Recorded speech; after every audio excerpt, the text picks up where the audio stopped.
আপনি কিভাবে বুঝবেন ঈশ্বর আপনাকে ডাকছে? ঐশ্বরিক শক্তিগুলি আপনাকে কিছু বলতে চাইছে। বুঝতে হলে আপনাকে মহাবিশ্বের এই বার্তা দেখতে হবে, শুনতে হবে, ধৈর্য ধরে সম্পূর্ণটা। কারণ আপনার কাছে ইতিমধ্যেই এই বার্তা পৌঁছে গেছে। এটি কোনো কাকতালীয় ঘটনা নয়, এটি এক অলৌকিক ঘটনা যা এখন থেকে আপনার সাথে ঘটতে শুরু করেছে। কারণ মহাবিশ্ব যে আপনাকে ডাকছে। শুরুতে এটা অস্পষ্ট মনে হবে, কিন্তু ধীরে ধীরে সময়ের সাথে আরও স্পষ্ট হয়ে উঠবে। হয়তো প্রার্থনা, অথবা প্রস্থানের সময়, অথবা ঈশ্বরের প্রতি অঙ্গীকারবদ্ধ কারো সাথে দেখা করার পর আপনার মনে একটি ক্ষণস্থায়ী অর্ধগঠিত চিন্তা আসতে পারে, আমি এটা করতে পারতাম, অথবা হতে পারে আমি ভাবছি আমার কি একজন হওয়া উচিত ছিল 10 জনের শ্রেষ্ঠ মানুষদের মধ্যে। যদি ঈশ্বর আপনাকে ডাকেন তাহলে বুঝতে হবে যে আপনার মধ্যে অনেক প্রশ্ন জাগবে, চিন্তা বারবার ফিরে আসবে, আপনার চেতনায় ফিরে আসা গানের মতো, অথবা কোনো বইয়ের পুনরাবৃত্ত বিষয়বস্তুর মতো। ঈশ্বরের সেই অবিচল কণ্ঠস্বর মাঝে মাঝেই ভেসে উঠবে, হয়তো ক্রমশ ঘন ঘন। কখনো কখনো অদ্ভুত জায়গা বা অদ্ভুত সময়ে চিন্তাটা জেগে উঠবে, আর আপনি হয়তো ভাবতে পারেন, ওহ না, আর ওটা নয়। এই আহ্বান প্রায়শই এমন একটি ধারণা যা কখনোই দূর হয় না। ঈশ্বর অবিচল থাকেন, অনেক মৃদু বা সূক্ষ্ম উপায়ে আহ্বানটি প্রদান করেন, যতক্ষণ না আপনি ধারণাটিতে পরিণত হওয়ার সময় পান। ঈশ্বরের ডাকের প্রতি আপনার প্রতিক্রিয়া এক পর্যায়ে ভয়, প্রতিরোধ অথবা অবিশ্বাস কমে যেতে শুরু করে, এবং ধীরে ধীরে আপনি লক্ষ্য করবেন যে একটা পরিবর্তন ঘটছে। ঈশ্বরের ছোট ছোট ধাক্কার প্রতি আপনার প্রতিক্রিয়া হবে কিছুটা নরমতা দেখতে পারবেন, অর্থাৎ নমনীয়তা। যদি আপনি কোনোভাবেই না, অর্থাৎ কিছুতেই বুঝতে পারছেন না, তাহলে হয়তো আপনি অবাক হবেন যে এটা সত্যি আপনি, অথবা আচ্ছা এটা অত খারাপ হতো না, অথবা হয়তো মহাবিশ্বের ডাক শুরু হয়েছিল ধর্মীয় জীবন বা কোনো বিশেষ সেবার প্রতি আকাঙ্ক্ষা বা আকর্ষণ দিয়ে। আজ আপনি নিজেকে বিস্ময় থেকে অভাবের দিকে ঠেলে দেখতে পাওয়া, অর্থাৎ আপনি এক বিস্ময়কর পরিস্থিতি রচনা করবেন। অযোগ্যতার অনুভূতিগুলি আত্মবিশ্বাসের জায়গা করে নেবে।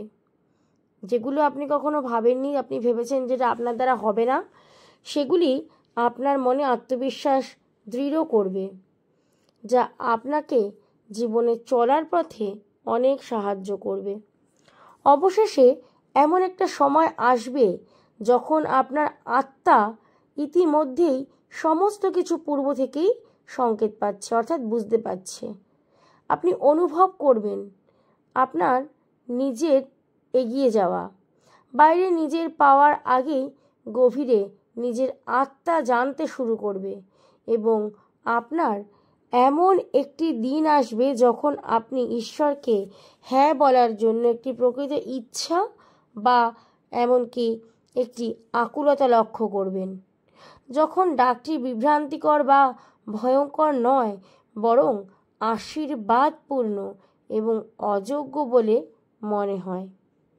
এখন সময় এসে গেছে, তোমার সকল পরীক্ষার অবসান ঘটেছে, তুমি তোমার ধৈর্যের পরীক্ষায় জয়ী হয়েছ, আর এই সময় মহাবিশ্ব তোমাকে বলবেন যাতে তুমি শুনতে পাও। যদি তুমি শান্ত আত্মা হও তাহলে ঈশ্বর মৃদুভাবে কথা বলবেন।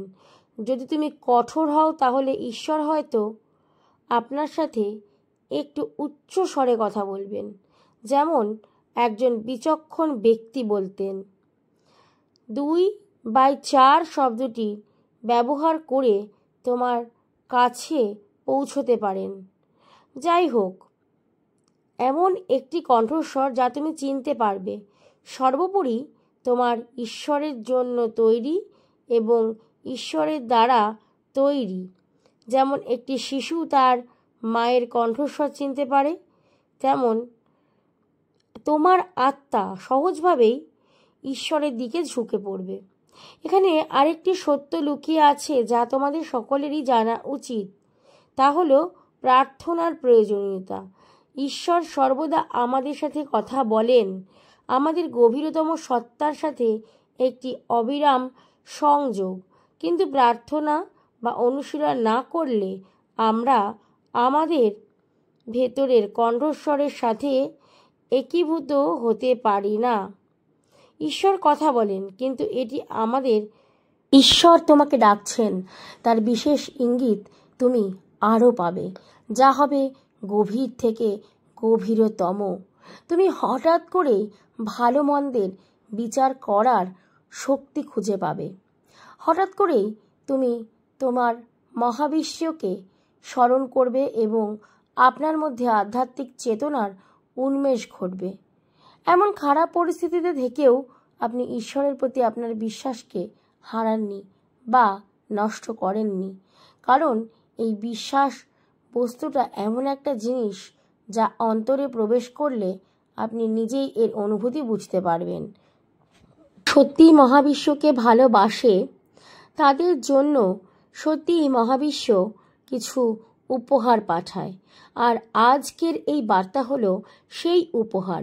যখন সময় আপনার খুব নিকটে আসবে, যে সময় আপনার ভাগ্যোদয় হবে, ভাগ্য পরিবর্তন হবে, ঠিক সেই সময় আপনার কাছে এই বার্তা মহাবিশ্ব পাঠিয়েছেন। আমাদের জন্য যা ভালো তা তো চায় এবং প্রায়শই আমাদের জন্য সত্যের ব্যারোমিটার হয়। ঈশ্বর একজন জ্ঞানী বন্ধু বা পরামর্শদাতার মাধ্যমে আপনাকে আহ্বানে নিশ্চিত করতে পারেন, অর্থাৎ সেই বন্ধু বা আত্মীয় আপনার কোনো রকমভাবে কোনো ঐশ্বরিক দূত হতে পারে, বা যার মধ্যে সেই শক্তির জাগরণের সৃষ্টি হয়েছে, আর তাকেই বার্তা পাঠিয়েছেন মহাবিশ্ব। মহাবিশ্ব কেন আপনাকেই শুধু ডাকছে, এর এই বিশেষ অর্থ যে আপনি অন্যদের থেকে অনেকটাই আলাদা। আপনার জন্য ভাগ্যের দরজা খোলা হবে, আর সময় এসে গেছে। এখন সেই দরজা দিয়ে আপনি প্রবেশ করুন, নিজেকে আরও উন্নত করুন, গড়ে তুলুন নিজেকে, কারণ মহাবিশ্ব যে শক্তি সঞ্চয় করেছিল তা এখন আপনাকে উপহার দেবে। আপনার অন্তরাত্মার শক্তিকে বৃদ্ধি করুন, আর ভোরবেলা একদম যে ব্রাহ্ম মুহূর্ত, সেই মুহূর্তকে কাজে লাগান। এখন সময় এসে গেছে ভাগ্যের দরজা খোলার। যে সময় এই দরজা খুলবে, সেই সময় অনেক কিছুই পরিবর্তন দেখা যাবে। আজ যে রাজা সময়ের নিয়মে কালই সে ফকির হবে, কিন্তু আপনি ফকির হবেন না, কারণ আপনাকে আশীর্বাদ করেছেন স্বয়ং ইউনিভার্স।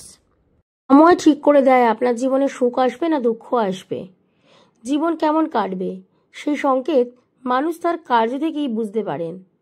এমন ইঙ্গিত আপনি পেয়েছেন ইউনিভার্সের কাছ থেকে। অনেক সময় পশু পাখিদের থেকেও এই সংকেত পাওয়া যায়, কিন্তু হাজারো অভিজ্ঞতার কারণে এই সংকেতগুলোকে বোঝা হয়তো সম্ভব হয়ে ওঠেনি অনেকের। এখন ঝড় উঠবে, ঝড়। তবে এই ঝড় থেকে মেঘলা আকাশ পরিষ্কার হয়ে যাবে, অর্থাৎ আপনার জীবন পরিষ্কার হবে। আপনার জীবনে যা কিছু ছিল খারাপ বা মন্দ, তা দূরে সরে যাবে। এই ঝোড়ো হাওয়া সমস্ত নেতিবাচকতাকে ধ্বংস করবে আর ইতিবাচকতার দিকে আপনাকে নিয়ে যাবে। আপনি অনেক কিছু পাবেন। এবার ভাগ্যের দরজা খুলে গেল শুধুমাত্র আপনার জন্য। মহাবিশ্বকে প্রত্যেকটা মুহূর্তে ধন্যবাদ জানান, কারণ মহাবিশ্বের ইচ্ছায় আপনি আজ এই জায়গায়। আপনার উন্নতি কেউ আটকাতে পারবে না। খুব শীঘ্রই আপনি উন্নতি করবেন। আজকের ইউনিভার্স বার্তা এখানে শেষ করছি। সকলকে ধন্যবাদ জানাই এবং সকলকে বলবো মহাবিশ্বকে কৃতজ্ঞতা জানাতে। Thank you universe, thank you universe, thank you universe, thank you universe. তুমি আমার সকল ইচ্ছে পূরণ করেছো। তোমাকে অসংখ্য অসংখ্য ধন্যবাদ।